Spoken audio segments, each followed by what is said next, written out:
This podcast is a proud member of the Fan Hub 100. Football without fans is nothing, so we've partnered with Fan Hub to put fans first. Search Fan Hub app to play your part in the journey.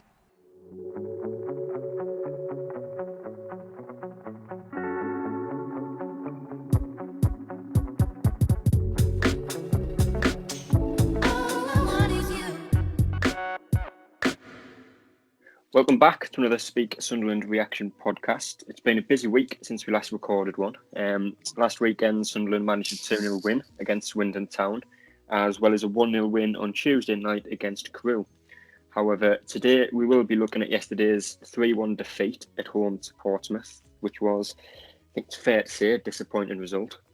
John and Paul will be joining me tonight to discuss the Sunderland perspective of the game. How are you getting on, fellas? Yeah, I'm good, thanks. Yeah, thanks for having us on again, mate. No worries at all. And to get a Portsmouth point of view tonight, Freddie joins us, co-host of the PO4 podcast. How you doing, mate? You well? I'm doing very well, thanks, guys. How are you? Good. We're good. I think the results put a bit of a dampener on the mood, but Well, to be fair, I was in the exact same position last week, so don't worry about that. I'm sure we'll get used to it. We'll get straight into it. And start by looking at the Portsmouth side that actually started the game. Obviously, McGillivray starting goal, and I believe it was a back four of Lee Brown, Sean Raggett, Jack Watmore and Callum Johnson. Tom Naylor and Andy Cannon in midfield, with Jacobs and Ryan Williams out wide, with a front two of John Marcus and Marcus Harness. A good front two, that, both Marcus. When I saw the team, personally, I was surprised to see Curtis on the bench. Given he's probably been the player who's impressed consistently in games against us. Freddie, is this a tactical decision to have him on the bench, or is there a different reason for it? It was a tactical decision, mainly because midweek against Gillingham, Portsmouth won 2-0, and that was their best performance of the season. Obviously, yesterday's game. So I think Jacket just wanted to play the same 11, the same shape, and the same style of play, and it worked out really well. And Curtis is one of those players who hasn't had the best of starts to the season, and if he's the first name on the team sheet, sometimes he gets a bit inconsistent if he's not scoring goals and cutting inside from the left-hand side as he should be. So yeah, definitely a tactical decision to bench him for yesterday's game. Yeah, and if I remember rightly, I think Marcus Harness, it's quite a good name to say that, Marcus Harness. I'm sure he scored the last time we played Portsmouth as well. I think it was the game we won 2-1. I think it was. I think Maguire and Willis scored for us. Yeah, that's right. I was at that game. I didn't mind that. I didn't mind the Portsmouth performance that the game, but from what I remember, Portsmouth were on top for the first half an hour, and then they just fell away. 2 mistakes leading to goals, and then Sunderland got all 3 points. Yeah, John, Paul, I'm pretty sure it was Maguire and Willis that scored that game. I don't know if you can remember differently. I can't remember now. We played 100 times, haven't we, in the last 2 years? We seem to have played Portsmouth quite a lot, or certainly a lot more than any other team. Yeah, I think I'm going to try and forget every time we've played them from now on, I hope. I think the only one worth remembering would be the playoff semi-final. And even that wasn't a very exciting game. Don't remind me of that. That was awful. But on Marcus Harness, obviously, I think he scored a little bit against us a couple of times when he played for Burton as well. And he's another player that's really impressed every time I've seen him play. Freddie, how important do you think he is to the Portsmouth team? He's an excellent player. Last season, Portsmouth bought him for, I believe, $750,000 from Burton.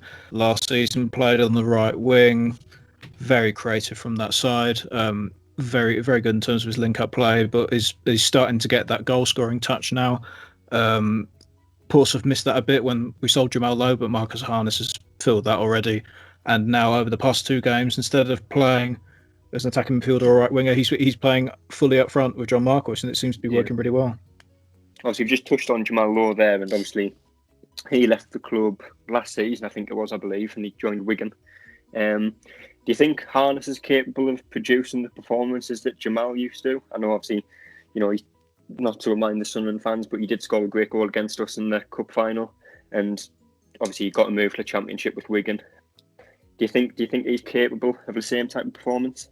Oh, absolutely. He's improved a lot already from last season. Last season he was a bit inconsistent in terms of sometimes he'd go missing in games. Usually when he got fouled a lot, he would go missing. Struggled to get back from an injury he got against Blackpool away, from what I remember. But no, he's developing into a similar player to Jamal Lowe in terms of he's getting his goal scoring touch now, which is the main difference. Jamal Lowe used to hang on right next to the centre half and the opposition left back, and Marcus Harness is doing that as well. And now he's given more freedom since he's now playing in the 4-4-2, which I'm very surprised that Kenny Jackett switched to against Gillingham, and that he continued it against Sunderland yesterday. Yeah. Well, looking at the Sunderland team, started the game. Obviously, there was one change made from the win against Crewe. So it was Burge in goal, a back five of Gooch, who played as a wing back. Jordan Willis returned to play in the back line with Wright, O'Nien and Denver Hume as the left wing back.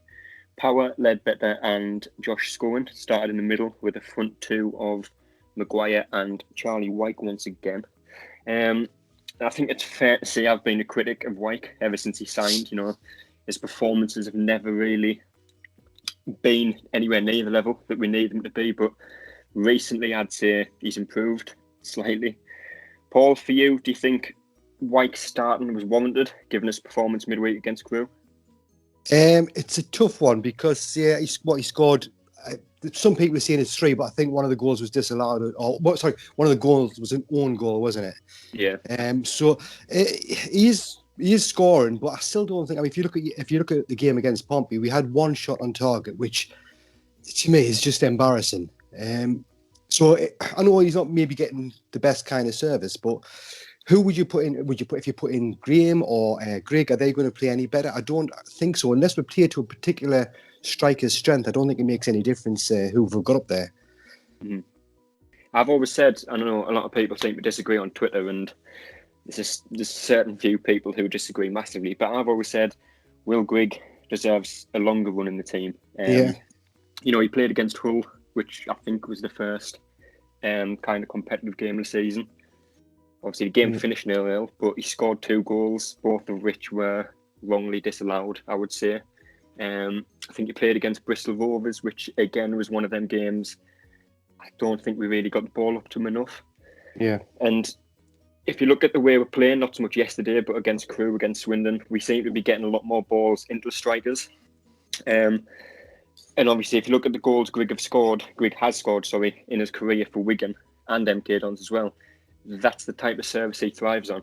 So for me, I don't know if you'd agree with this, John, Paul, but for me, I think Will Grigg should be the player we should be focusing on as our main man. I think it'd be worth putting him up front with Wyke and actually having 2 up front, to be honest with you. I think that would suit us. I mean, against Portsmouth, I don't know, I think it was, is it Raggett you've got there? Was he playing out? Raggett centre half. Yeah, he was playing out. That's not his normal position, is it? No, he's usually a centre half. But yeah, I mean, he played brilliant. I thought he played brilliant against us. You know what I mean? So he was stopped. I don't think it would have made much difference having just one strike up there on run. I think we needed a bit more oomph, and I think if we'd had Grigg and Wyke, it would have been a bit better in my opinion.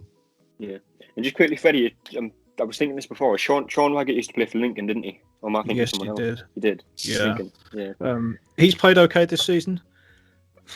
Fairly inconsistent. He wasn't very good last season when he started, but managed to get a good centre half partnership with Christian Burgess. Now he's settling in okay with Jack Watmore. But what Sunderland needed to do to pressure a player like Sean Raggett was attacking with dribbling. He's not very good when a winger or a striker is running at him, and he's also not very good at dealing with through balls that much. He's more of a tradition. How should I put this? A traditional League One centre half in terms of he's very good at dealing with crosses and long balls, and usually man marking a striker, like in this game. If Sunderland were a bit more dynamic with their front three and their 3-4-3, and tried to focus a lot more on that side, trying to pass it around them especially, then I think Sunderland would have made more opportunities. Yeah, I think no nonsense would kind of be the best way to describe them, I think. Exactly. Jordan Willis also came back into the team and he replaced Conor McLaughlin as a centre-half. And to be fair, against Crewe, I don't think McLaughlin really put a foot wrong. I think he started against Crewe, he started as a wing-back, I believe. Jordan Willis got injured. Was this against Crewe or was this Swindon? It was one of the games. He started as a wing-back. Willis got injured, so he moved into centre-half, and that's where he played against Crewe. And, I think he did quite well.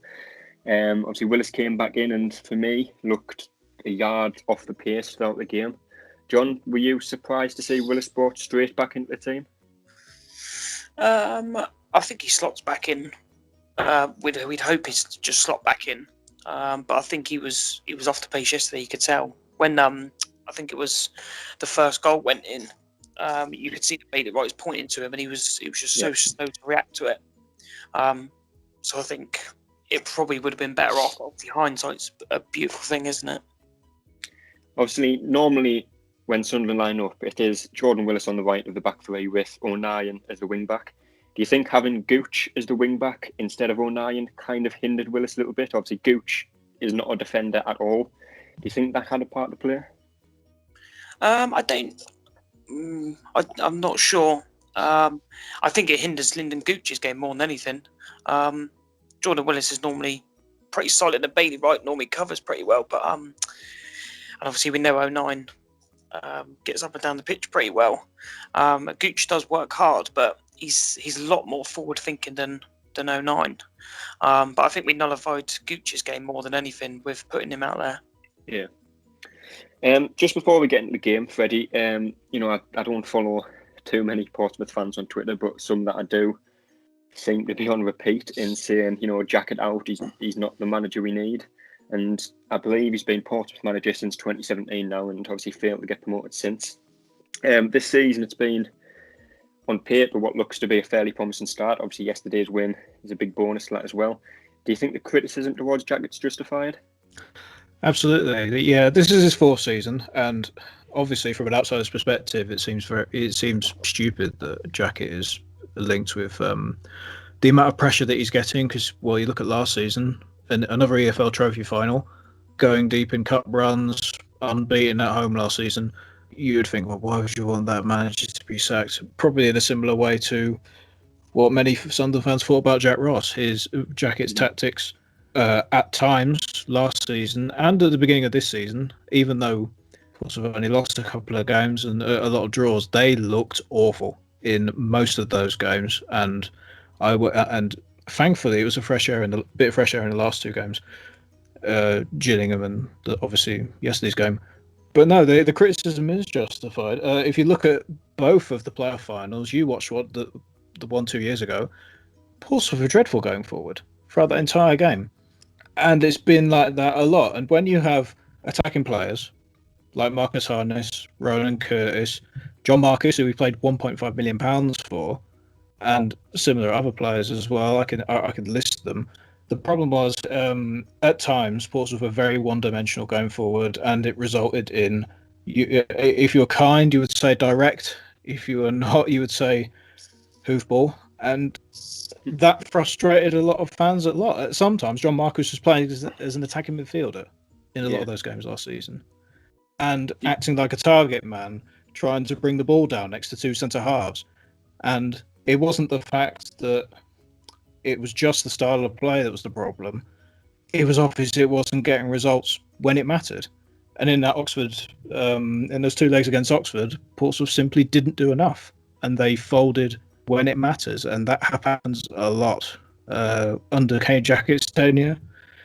Even with the win percentage, even with, at times, some very long runs without defeat. Personally, I would have, like many Portsmouth fans, I probably would have sacked him. The only reason why he's still in the job is because they wanted to save money by not sacking him and his staff, obviously due to the environment he's currently in. But on a positive spin, he's changed his tactics completely with the 4-4-2 and focusing on the high press, which he did for a bit last season, and that went very well.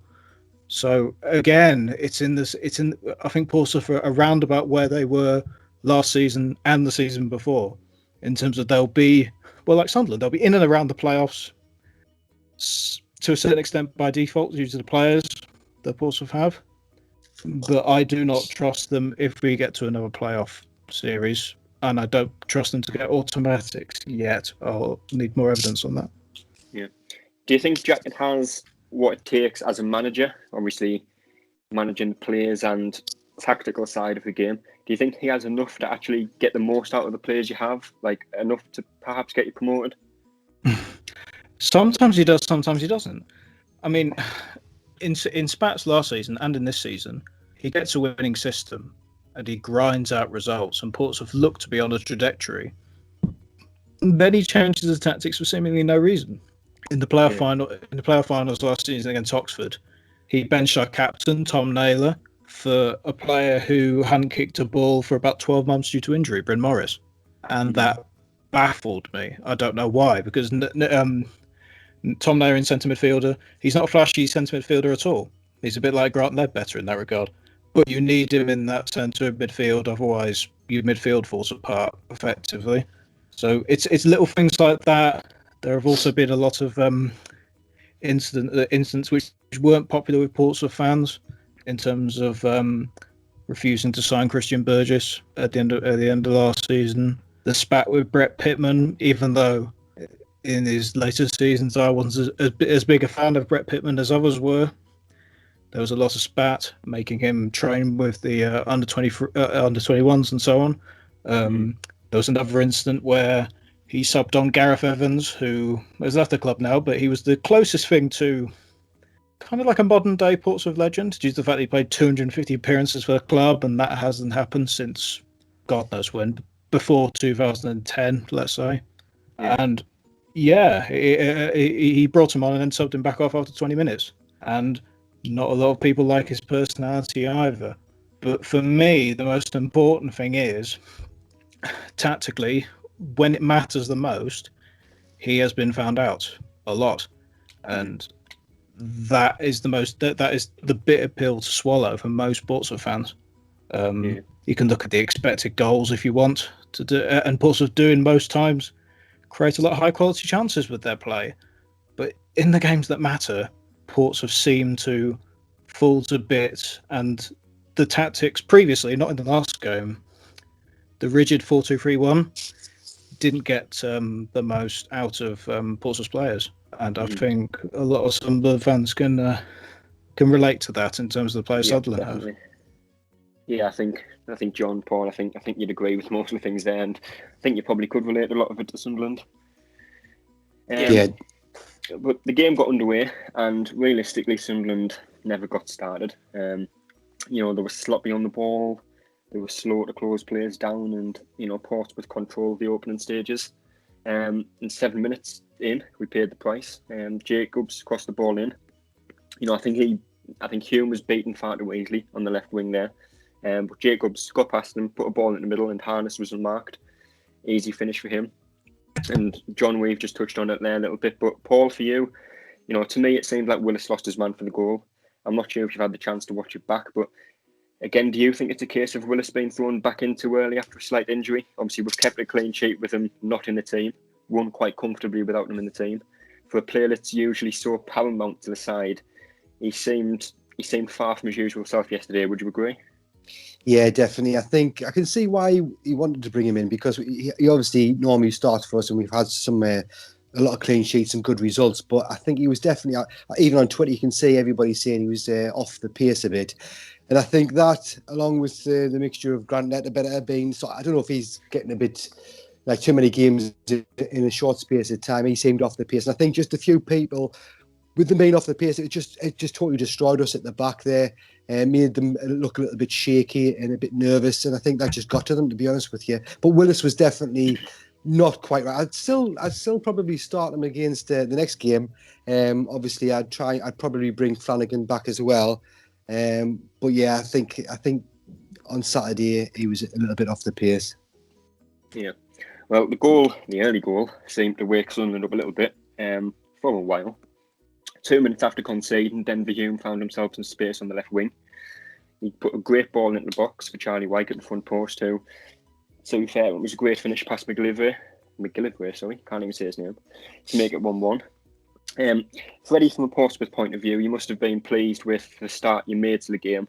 but at the same time, disappointed to concede after controlling the game. Hit the nail on the head there. I was very surprised with how Portsmouth played in the first 10 minutes, because usually under the old system they weren't playing, they would focus a lot on crossing. But due to Sunderland playing free at the back, Kenny Jackett didn't go with that. For the first goal, Ryan Williams got the throw, transitioned very quickly from the centre of pitch, and then they just overloaded Sunderland's back three, and that was the theme for how Portsmouth got most of their chances that game. For me, Sunderland's wing backs were too far forward, and it might be because players like Lyndon Gooch aren't natural in terms of being defenders. And the front and the back three were isolated a lot. I think Mark Donnelly put it best in the Sunderland Echo, where he said the pressing of the front three was the main reason that led to a lot of the mistakes that we'll go over later. And that's what Portsmouth did. Marcus Harness and John Marquis on the three centre halves a lot for most of the game, and then one of the wingers supported them and another dropped back. And in terms of the Sunderland goal, I wouldn't blame Portsmouth's defending. I thought it was just an excellent bit of play. From what I remember, start off by a long ball to the left winger. Denver Hume beat Callum Johnson for pace through the dribbling, and Charlie Wyke, I thought he did really well. He managed to get himself between the two centre halves, and excellent finish. Yeah. Well, we got the goal, obviously, and, in the match report I did after the game, I said about how impressed I was with Hume, and again, how well Wyke actually took the goal. But John, for you, at 1-1, did you think the game could or would turn on its head? Obviously, before yesterday, we'd only conceded once all season. It was a penalty, albeit that was also the game we didn't win. Or did you think, honestly, similar to me, I feel once we went 1-0 down, a draw would be the best outcome? How did you feel at 1-1?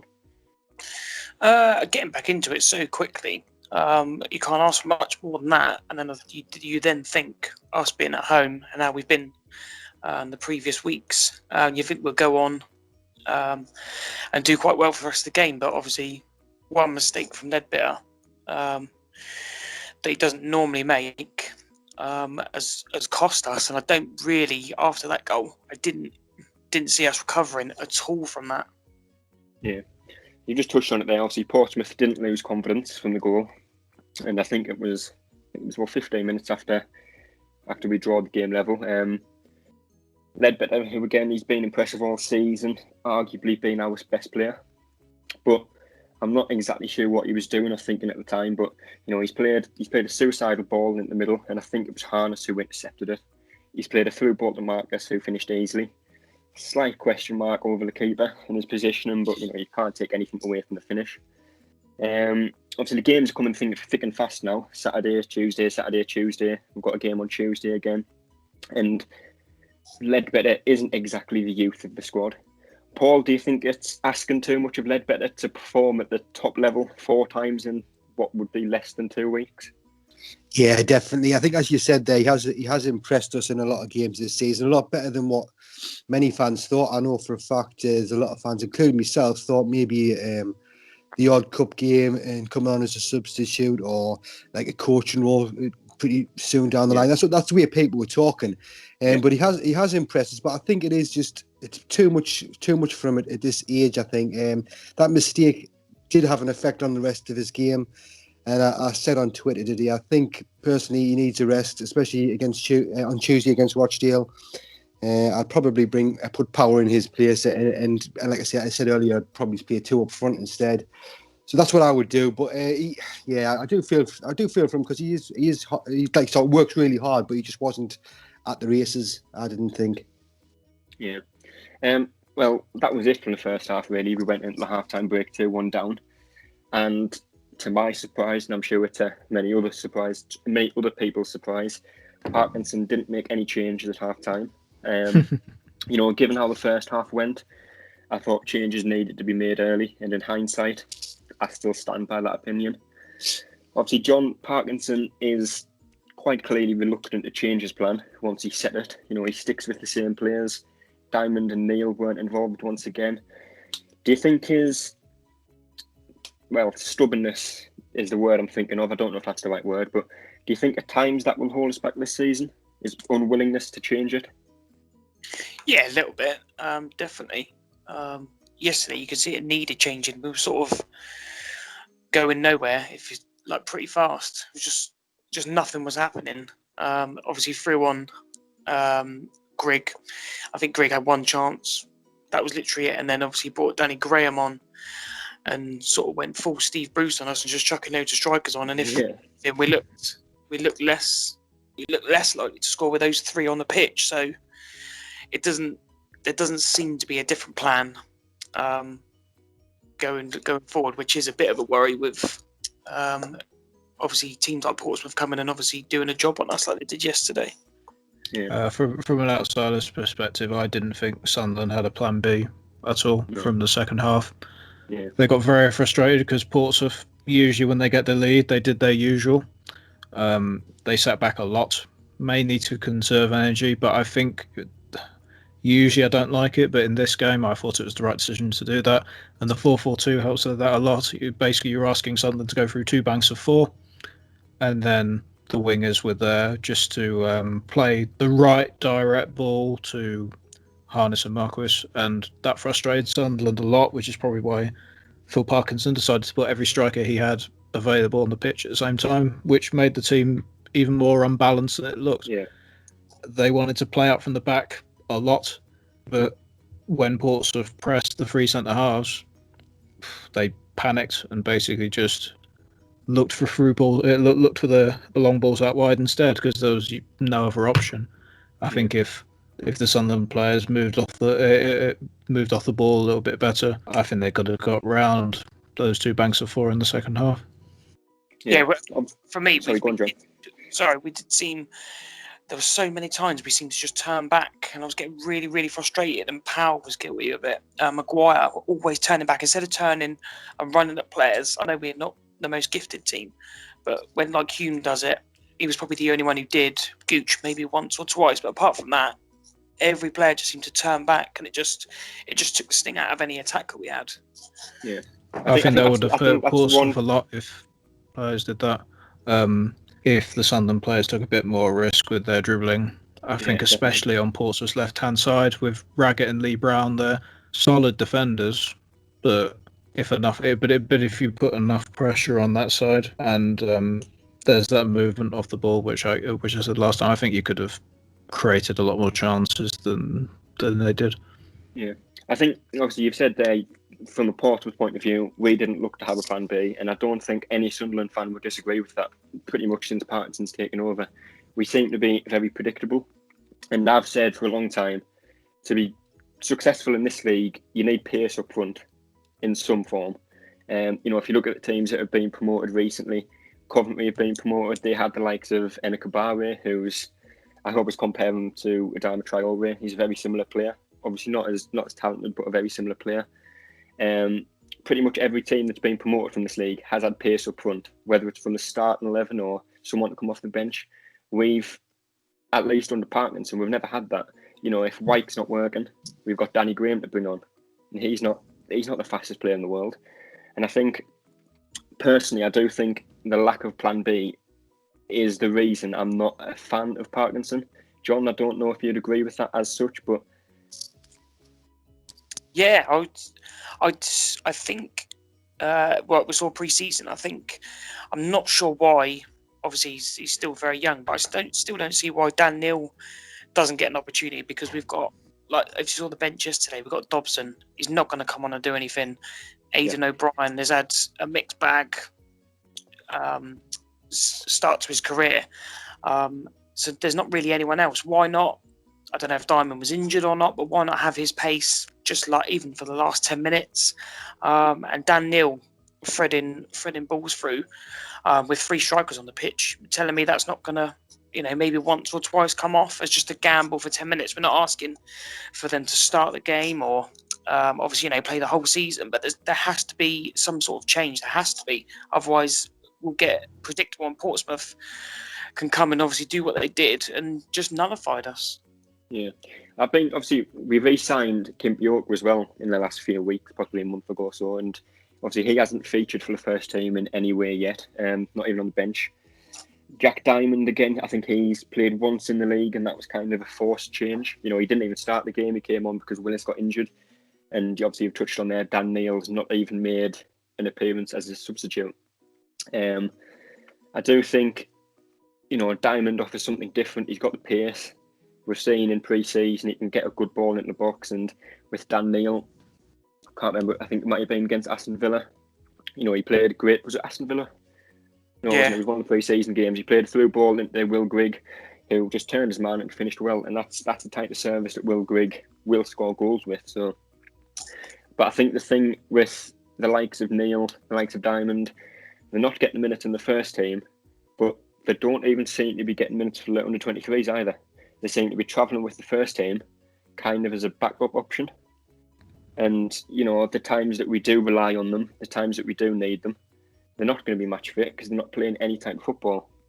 And, like I've touched on earlier, we're playing Saturday, Tuesday. You've got Ledbetter playing, 280 minutes or whatever it is in the space of 2 weeks. What harm is it having Dan Neil on the bench as a different option? I totally agree with that. I think what everybody's saying about the lack of pace and not having a plan B. I mean, personally, I think we need a new plan A. Put the current plan A to plan B and try something different. Get the youth in, give them 25 minutes at the end of each half, and just see if it makes a difference. Kimpy Yorker, I think he should be on the bench. Dan Neil and Diamond, definitely that's going to give us the pace we need. And like you said there, the through ball Dan Neil did for Grigg is exactly the sort of supply that Grigg would thrive off. So there's no harm in trying it for a couple of games to see how it goes, especially with the next 2 games we've got coming up. This sort of scene is a bit more winnable. They're not, like obviously Portsmouth's a very good team, but I just think we should be expecting to get a bit more from them 2 teams, if you know what I mean. So I would personally, I think we should try something different. Yeah, and if you look at pretty much since, well, even when we dropped into the Championship, we've given young players a chance. The likes of Lyndon Gooch, who weren't really a first team regular. He came from the academy. He's now a first team player. Joe Lazoro, he came from the academy. Mm-hmm. He came into the first team and proved us. Josh Madgev, I think, is probably the biggest example. He's came into the first team. Still to this day, I think he's the best player we've had since we dropped down to League One. Your likes of Denver Hume, he's a first team player now. There's so many players from the academy who are coming into the first team and actually improving us. And I feel like that would be the same with Dan Neil, with Jack Diamond, even with Benji Kimpioka, as he offers something different. But, that's one of the things that I just don't see what Parkinson thinks, why he doesn't go for it. But you've got to as well expect Dan Neil to be pushing Scowen or Power, especially on yesterday's performance, because they both didn't do anything, especially Power. I just forgot he was playing sometimes, and Scowen, we all called for him to start a few games, and he's been okay, but yesterday, again, non-existent. So you're telling me that Dan Neil wouldn't have made a difference, even for the last 20 minutes. It's all well and good having 3 strikers on the pitch, but if you're not going to get a half-decent service to him, then it's pointless. Yeah, I think the substitute that Parkinson made was good and bad in the same way, because obviously I think it was Grigg he brought on, but he took Josh Scowen off, and Josh Scowen's probably our most attacking midfielder. He's the player that will link the player. Mm-hmm. So when he took Scowen off and put Grigg on, the service from the midfield to the attack was non-existent anymore. I'm not sure if Scowen had picked up an injury or if he was feeling tiredness in his legs, but that was a substitute I didn't really understand. I'm not sure what you guys thought of that. Yeah, I totally agree. I think Scowen, I would have kept him on personally. I don't know. To be honest with you, I don't think the substitutions would have made any difference to the result yesterday. I think Portsmouth just knew exactly what we were going to do. They had every area of the pitch covered, and we just have to take it on the chin that the better team won, personally. Yeah. In general, I think the second half was pretty quiet for both teams. Obviously, I've touched on there. Parkinson finally made a change after 70 minutes. And I think Grigg touched the ball once, as far as I remember, in the time he was on, which was a header. That went just wide. Around 10 minutes later, we brought on Danny Graham, but, it was too little too late. Just after Danny Graham came on, O'Neill got caught out at the back, a little bit out of position. He is a centre mid.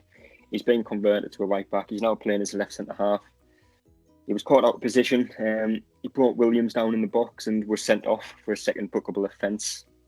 I don't think either of you 3 will have any real doubts that was a penalty. Stonewall. Yeah, The, o- yeah, it was. the only slight doubt, and I think this might be bias kicking in, would be that a second yellow card was a little bit harsh given the time of the game, given the scoreline. I'm not sure if it was a second yellow card. It didn't seem it was a foul, it was a penalty. But, I think O'Nien... potentially. I think his first booking was a definite booking. Williams got in the same position, and if O'Nien didn't foul him, he would have threaded the ball through to Marquis. So that was obviously a professional foul. I think you, to use the cliche, you've seen them given. Some referees will give a yellow card for that, some wouldn't. But in terms of it being a penalty, it was stonewall, and Marcus just did his usual, wait for the keeper to commit, and then just passed it into the other corner. Yeah. Well, from the way I was watching the stream, I'm not sure if anyone saw it differently, but when the referee gave the penalty, I don't actually think he was going to book O'Nien. I think, it's typical football. It happens. Sunderland do it, Portsmouth do it, every team in the world does it now, and I don't necessarily agree with it, but the Portsmouth players went straight over to the referee, probably reminded him that O'Nien was on a yellow card. Then obviously O'Nien was sent off, but Marcus stepped up and dispatched the penalty with ease, and that was it for the game. Really, it finished 3-1. Sunderland's unbeaten run coming to an end, which was obviously always going to happen. But Freddie, obviously a big win for you, but how impressed have you been with the start of the season? Mixed, I think, is the best way to put it, and mainly that is down to the last two games. Portsmouth have already had. If you look at the teams Portsmouth have played, Burton, Rochdale, Wigan, a lot of the teams you look at on paper and think they're not going to be in the top half of the table, challenging for the playoffs and a division which Portsmouth should be, and they floundered a lot. They went with the old 4-2-3-1, which the issues that had been there for the past 2 or 3 seasons, they reared their heads again. But my opinion is changing due to the fact that against Gillingham, they went for the 4-4-2. They went for the dynamic 4-4-2. They took a risk by playing Marcus Harness up front alongside John Marquis. Usually they play Ellis Harrison. I think he's played against Sunderland before. Target man, very mobile, very good at linking up the play, but he was injured. And Portsmouth didn't have another striker before they got Geordie Hewlett midweek on a 6-month deal. Yeah. So they needed to go 4-4-2 really. Yeah. Otherwise it wouldn't have worked. And also they brought in Andy Cannon back at centre midfield alongside Naylor, who is a perfect box-to-box link-up play centre midfielder. Perhaps not going to get any goals and assists, but when he's in the team, you notice him, especially when Portsmouth are off the ball. He's always closing down the nearest man and very good at passing to the wingers. In this case, Michael Jacobs and Ryan Williams. Portsmouth have the depth to be able to play that 4-4-2 really well. And more importantly, they focused on the sort of chances that John Marquis thrives off, which is threaded through balls through the middle or low crosses. In that Mark Donnelly piece, I think Portsmouth had 2 crosses throughout that entire game against Sunderland, which is unheard of completely. Yeah. Because beforehand, Portsmouth were the traditional team of loading everybody in the penalty area and putting in ridiculous amount of crosses and hoping one of them stood. So the change of tactics is really positive. And obviously, it wasn't just the wins in those last 2 games. It was the way they're playing. And for Portsmouth to get out of this division, in the same way for Sunderland to get out of this division with the players they have, they can't just rely on the players they have. Otherwise, they'll fall down in the playoffs if they get there. They need to have the right system for the players you have that complement them. You don't have to pick the best player on paper every time as long as the system works. And if Portsmouth keep going the way they're going with that 4-4-2, I think they could be okay. Yeah. John, obviously, results up until yesterday have been pretty good for Sunderland. Performances is a different matter. Performances have been criticised slightly. We beat Crewe 1-0. We looked comfortable, but the performance wasn't great. Obviously, we've touched on earlier in a different podcast. First 45 minutes against Charlton, we were excellent. Performance was up there, but it just missed the goal. But do you think losing yesterday in a way will help the team push on for the next few games, give them that extra motivation? I think it's a bit of a wake-up call for us, definitely. I don't think we played too bad against Crewe. I think if Power sticks his one in, Gooch the keeper saves it. I think we have one or two others. Then that's, if you look at that as in a 4-5-0, then everyone's sort of thinking, okay, and sort of taking a bit more notice. I think yesterday just have to. Portsmouth did obviously do a number on us, and we didn't rise to the challenge. So it's a little bit of a concern. But now it's how we'll react in these next two games. I think that will get the confidence back up. Yeah. We will move into the player ratings from yesterday's game, which I imagine a lot of them will be significantly lower than usual. But we will start at the back. Obviously, Lee Burge started in goal. I think in my match report, I gave him a 5 out of 10. The reason being, there was times he just didn't look particularly confident in himself, and I think that's been the case pretty much all season. I don't think he really could have done anything with the goals. I said earlier, his positioning for Portsmouth's second goal was slightly questionable, but again, nevertheless, it was a great finish. But for me, 6 out of 10. John, yourself, Lee Burge? Yeah, I'll probably go for 6. He did actually make a few smart saves, which we haven't seen him make too many saves recently. So 6 is good. Paul, for you? Yeah, totally agree. 6 again. He did pull off some good saves, like he said. The goals, there wasn't much he could do with that. So yeah, I'd happily go with a 6. Gooch started again as the wing back. And again, I think I should really just make a note of the ratings I make, because I always forget them. But I think I've given him a 6 out of 10. He put a good, attacking wise, he put some good balls into the box. Again, at times he was frustrated and he'd beat his man and he'd come back and try and beat him again. But, as a wing back, I think his defensive capabilities hinder him a little bit. But 6 out of 10 for me, John. Yeah, I'll probably go for 6 as well. There was a couple of times late on, and I think Willis had made the overlap, and he still cut inside every time, and it was just predictable at the end, and that's why Portsmouth were able to nullify him, and he's one of our better threats. So, yeah, I'd say a 6, because he did work hard in defence. Paul, Gooch for you? Yeah, I would say 5.5, 6, to be honest with you. There's nothing more I can add to that. Obviously, again, we've touched on Jordan Willis. He came back into the team. He is a great player. He's, without being too biased, I do think he is one of the better centre-halves in this league. I'm not going to say he's the best, he's not, but he is certainly up there. But yesterday, he was a yard off the pace. He arguably lost his man for the opening goal, and I think I've gave him a 4 out of 10. John, yourself? Yeah, I went for a 5. Like you say, he was off the pace a little bit. I think he doesn't get across quick enough for their goal, and not really getting forward in the sort of first 70 minutes, which is one of our biggest threats. So yeah, probably a 5 for me. Paul? Yeah, I think a 5. Just basically not quite fit, not quite ready to be back. But hopefully, some more training this week. I would still start him again next week. So yeah, I'll go with a 5.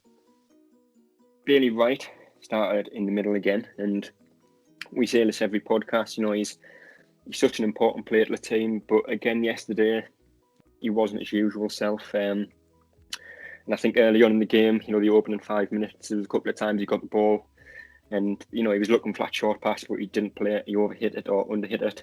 So again, I think I gave him a 6 out of 10. John, yourself?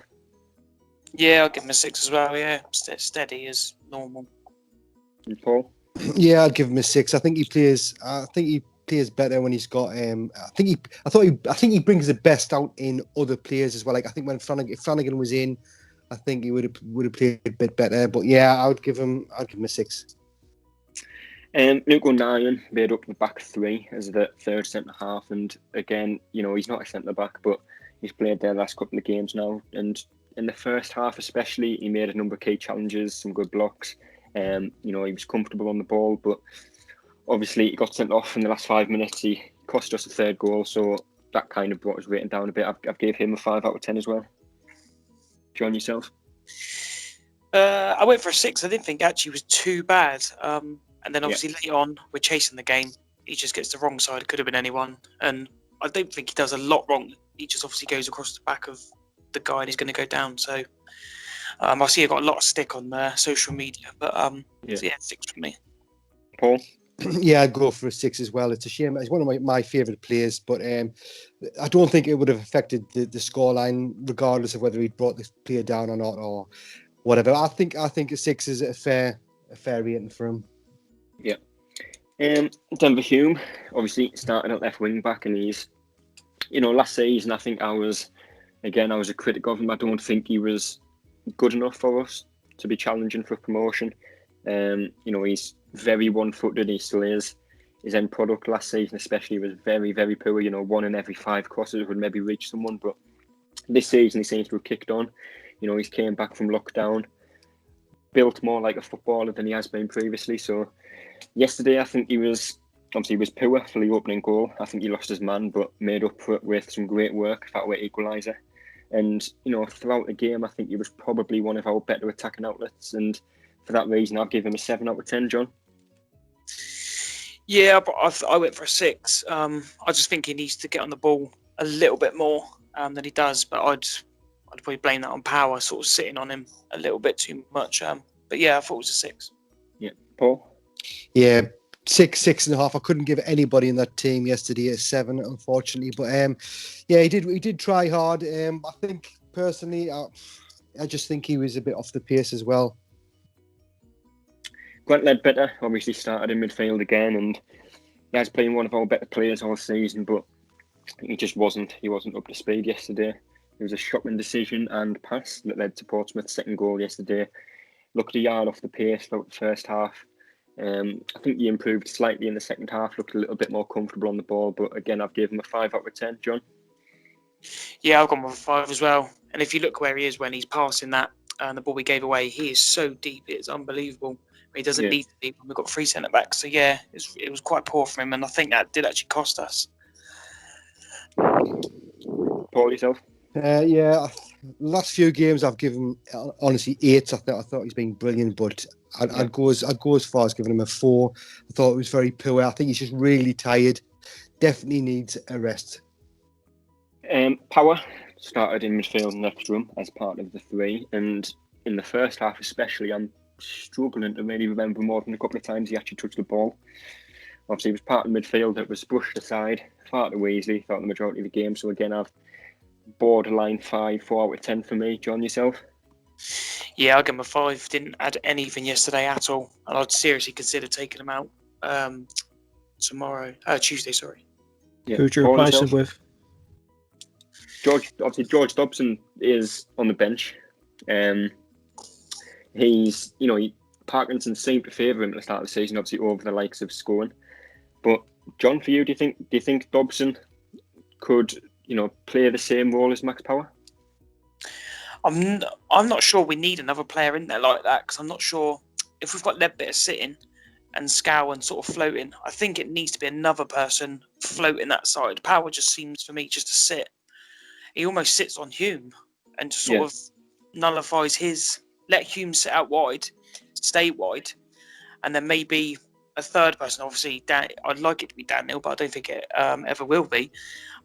Is a bit more closer to Maguire, and then both of those pushing and keeping the striker, whoever it is, White, because White yesterday was very isolated, and then for Portsmouth defence, it's an easy day for them.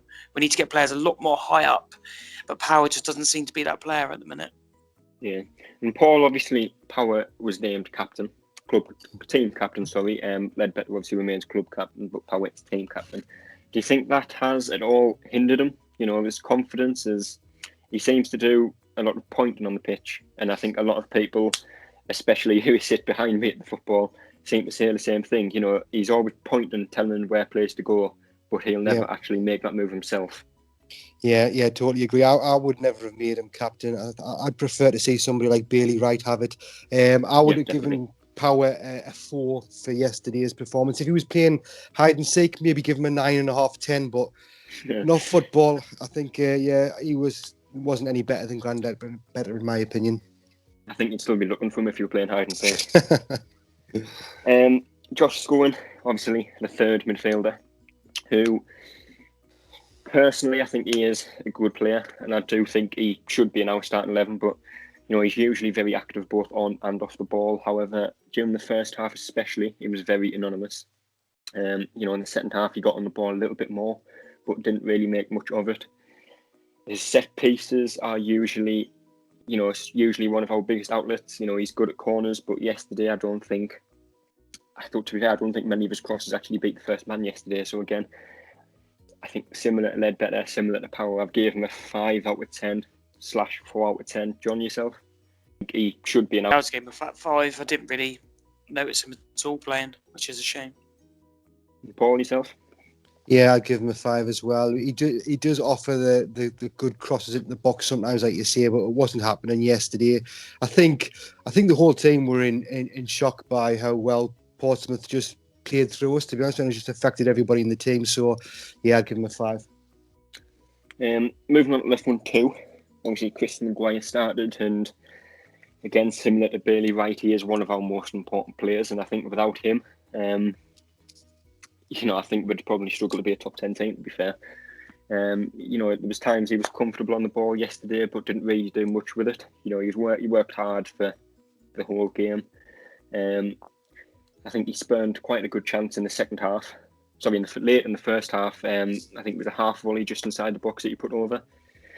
It was a half chance. I'm not sure if you'll class that as a clear chance, but I think someone of his ability could have done better with that one. But I gave him a 6 out of 10, which is possibly slightly generous. But John, yourself, Chris Maguire?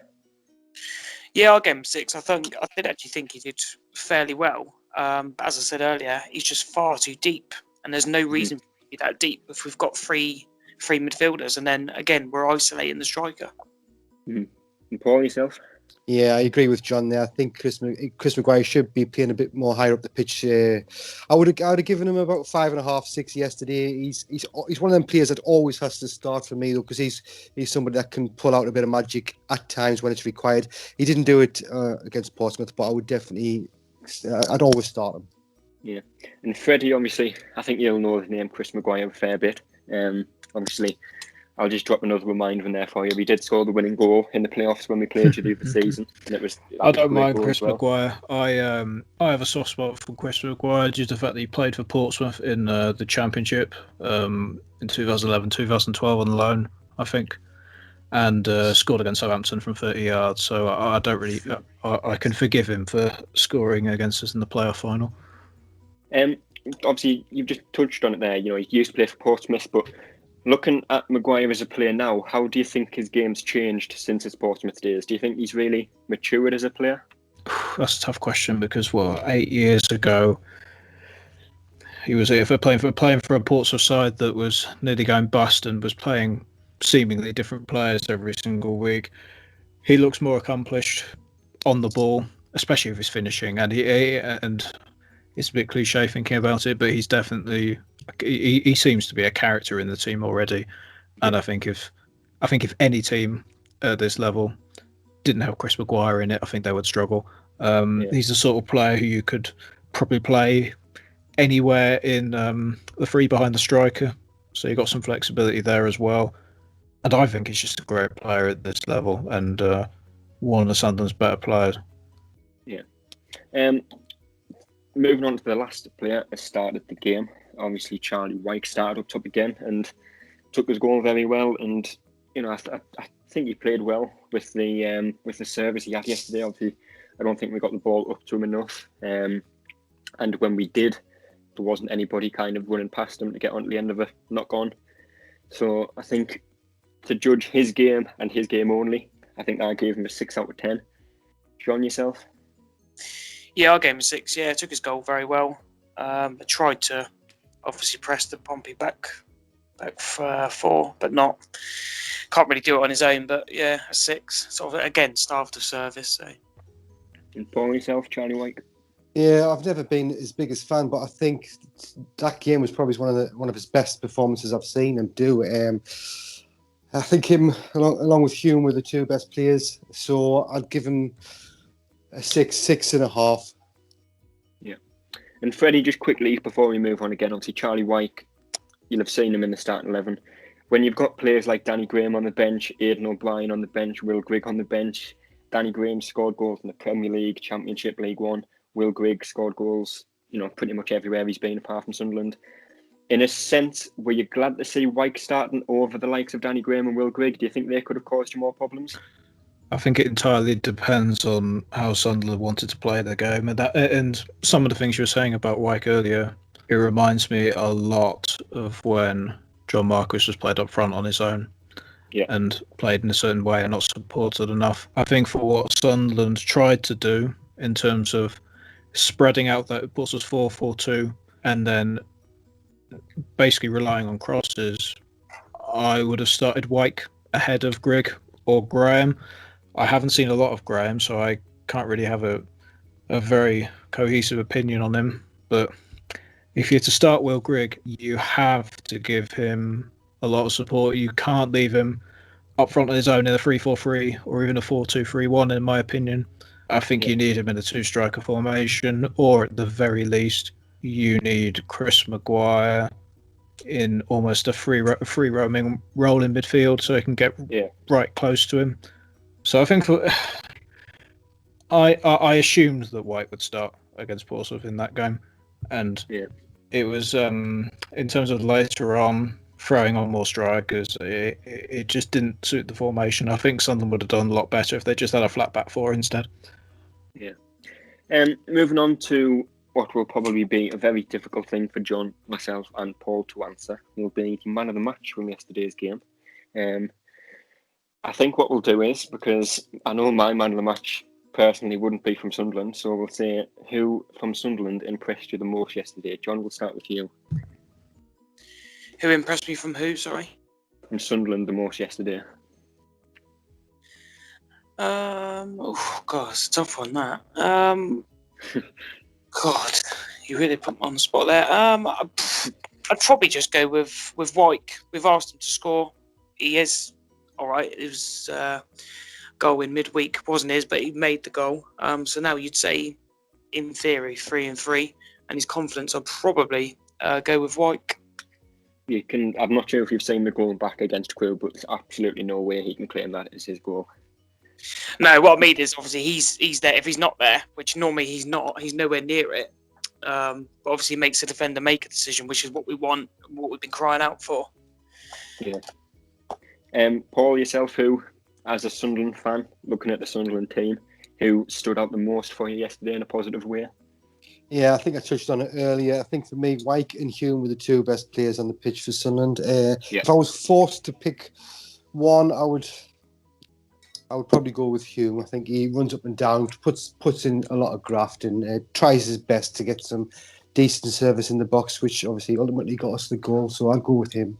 Yeah, I think for me, in the match report, the player that I gave man of the match, which is a very broad term, given we lost 3-1 and played atrociously. But I think Denver Hume was the player who I thought stood out the most for Sunderland. But in terms of man of the match, I think, for me, I think it's got to be a John Marcus or maybe Marcus Harness. I think I'd probably go with Marcus Harness for yesterday's game. Freddie, for you, man of the match yesterday?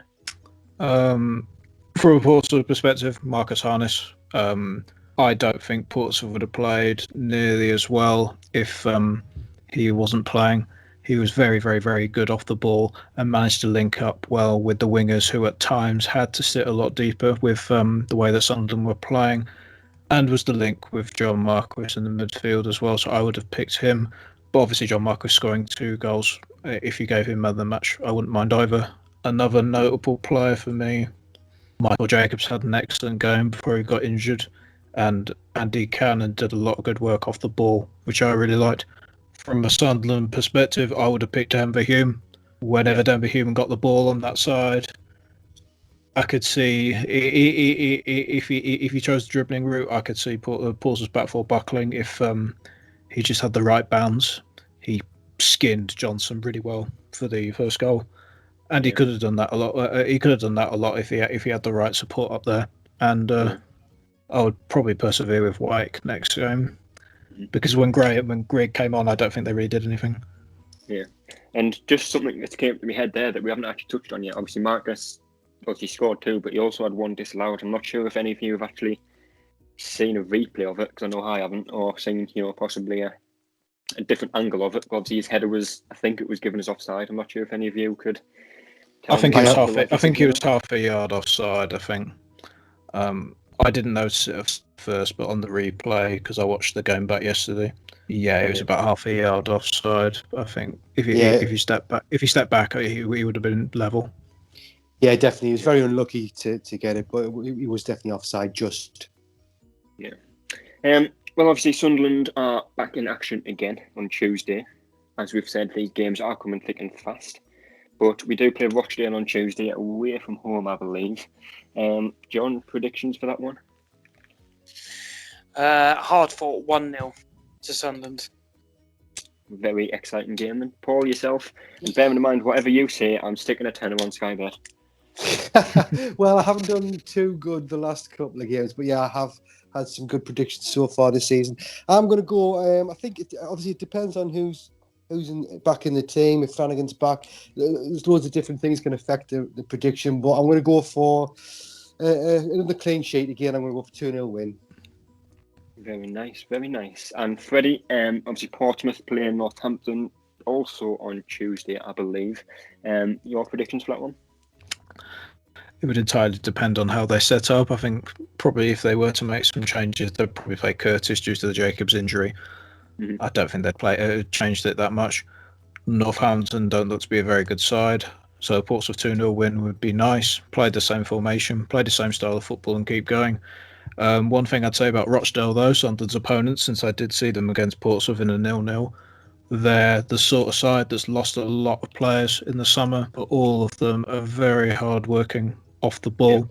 Yeah. They may, and if the Sunderland players have an off day, if they don't turn up, then it could go really badly because Port of Rochdale are just a hard-working side. They like to dominate the midfield as well. So if Sunderland's tactics in the midfield aren't very good, then Rochdale can retain a lot of possession there. But Sunderland's are obviously odds-on favourites for that game if they play properly. Yeah. Well, hopefully we can get back to winning ways and hopefully keep clean sheet in the process. And we'll see how many goals we can score. But that is all we have time for tonight. Freddie, John, Paul, appreciate you joining me. Thanks for having us on. It's a pleasure. We will be back again at some point, I'm not sure when, but to discuss Tuesday's game against Rochdale. Like I said, with us hopefully back to winning games. But until then, we will see you later.